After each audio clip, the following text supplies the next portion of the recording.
I'm Tina, and I'm here again with our boating safety expert, Tim. It's great to see you again, Tina. Okay, Tim.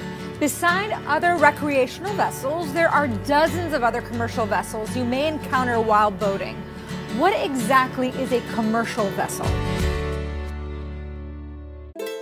A commercial vessel is defined by the United States Coast Guard as any vessel, like a boat or a ship, engaged in commercial trade or that carries passengers for hire. This would exclude pleasure craft that do not carry passengers for hire or warships. Commercial vessels come in a wide variety of shapes and sizes. Many of these will be much larger than your vessel and have dangers associated which you may not be aware of. Other types of commercial vessels you may encounter include barges, tugboats, fishing vessels, and all sizes of cruise liners, sailing ships, yachts, trawlers, draggers, commercial freighters, and many, many more.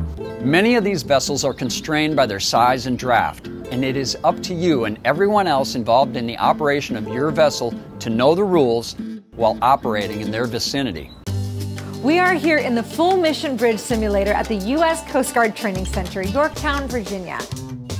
So Tim, we're on a pretty small recreational boat, but we keep coming up against these really huge vessels, and it kind of can be a little intimidating. Right. Well, if you spend any amount of time on the water at all, eventually you're going to run up against vessels that are a whole lot bigger than you are. Yeah, no kidding. And you can see in front of us here on the simulator that in front of us there's a large commercial vessel. That would be a cruise ship that you want to be on. Which I would like to be on, yes. Right. One of the things is a lot of times these ships can't see you. They don't know that you're there. Sure. So, which oftentimes you can talk to those ships on a VHF radio. Actually, they actually like that because they want to know what you're intending to do. Now, over here on one of the big dangers of operating around a cargo ship is the wake that they throw off behind it. Now, this cargo ship will probably throw off a wake that can stretch back hundreds of yards. Wow, that far. Yeah, and if you don't see that wake and you're going too fast or at the wrong angle, that wake can actually, you can collide with that wake and actually tip your vessel over or send yourself airborne. Main thing to remember with commercial vessels, you maybe just want to stay away from them. So what are some of the things that we need to know? All right, well, as a reminder, always have a lookout while boating. When approaching or operating your vessel in the vicinity of a commercial vessel, more often than not, your vessel will be the giveaway vessel. In other words, it will be your obligation to steer clear and out of the way and let the commercial vessel stay its course. Know the hierarchy of your boat and stay clear of all boats above you. It might be easier to think of it as a pecking order, or even simpler, the bigger, less maneuverable boat typically goes first. This is generally done in the following order. Vessels not under command and vessels restricted in their ability to maneuver share top billing. Then comes vessels constrained by draft. Then commercial vessels engaged in fishing.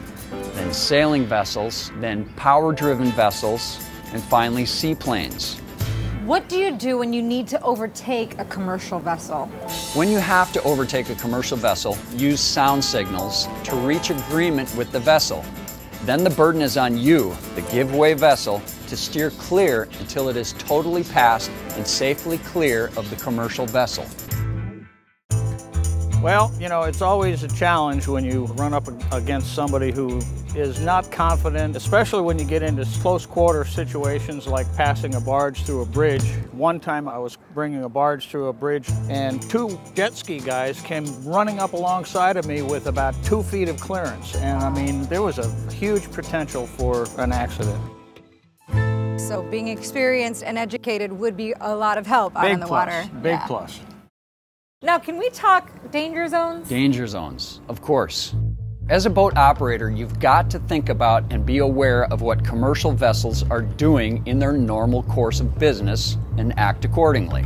For example, fishing vessels may be pulling long fishing nets and ropes behind them. Towboats may have a long, unseen tow line trailing behind it as it pulls another vessel and never cut between a tug and the vessel that is pulling. Be especially careful at night when visibility is limited and pay attention to the lighting configurations of vessels, which will give you an indication of their size and what you are up against. Large vessels can create extremely large wakes behind them that can maintain itself for hundreds of yards, creating an extremely dangerous situation for boaters going too fast and hitting that wake at the wrong angle. Finally, large vessels may have much less visibility than you do. Never assume that a large commercial vessel is aware of your presence. I see a large vessel coming our way. What is that?